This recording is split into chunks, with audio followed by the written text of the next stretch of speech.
One of the things that I feel very strongly about is how sometimes we think we know what radio really is all about. It doesn't really matter how many years you spend on radio. Radio is really here. I think radio is a little bit of a psychology, and myself being a dropout student of psychology and still very fascinated by the subject. In a very, very, very strong way, I'm fascinated by human behavior. And I think maybe that explains why I have the kind of personality that I have, the reserved one, because I observe. When you talk too much, what will you see? But when you sit back, you see things that normal people don't normally see. And when I heard that this is the theme that RAB wants to go with,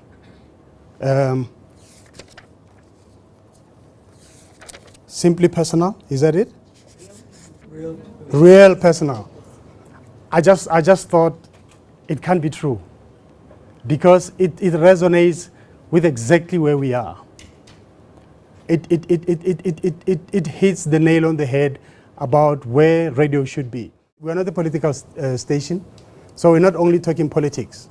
Where we need to reminisce, we reminisce, we look back. I remember, as I was talking about the whistles, you know, back then when, as a girl, you know, you hear a whistle or a couple of whistles at night, and then you just know that I can hear all of them, but none of them is mine, is meant for me, you know?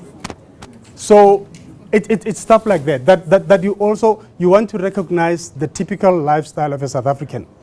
You want to capture the experiences, shared or otherwise, of South Africans, so that when we sit like this, we actually can see each other for who we really are. One of the difficulties, I think, of South Africa, with hindsight, is that whilst we've had such a difficult past, and we've got such a very uncertain tomorrow, it's today that we're supposed to be putting together that tomorrow. But how do we do that when you don't know each other? We live on perceptions. We look at each other on a very generic perceptual basis. All white people are racist. Black people are liars, are lazy. And that's really what still goes on in 2013 South Africa. And we're thinking that through radio, this is the time, the power, we don't want to underestimate the power that radio does present. And unfortunately, those who think that radio should just be there automatically to be accepted, I think they're missing the point. The point is that there's so much power that radio does possess. And I think put to good use and effective use, it can really reach out to change the mindsets. I've got one of the most popular examples I like to make when I talk to the people back at the station about the generalization, the perception that sometimes people carry. Why do you people like to pee on the side of the road?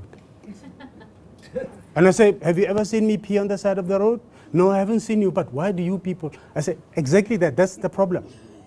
So I represent all black men that this man has seen peeing on the side of the road.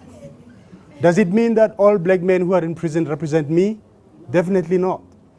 Does it mean that any Johan, whatever, who calls me kafir, does he represent all the Johans and all the white males? No.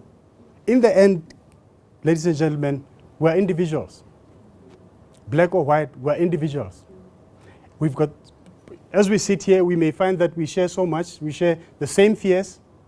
We have the same dreams, same ambitions. But do we know that? We don't. Because why? There's no platform where we can share all of these aspirations.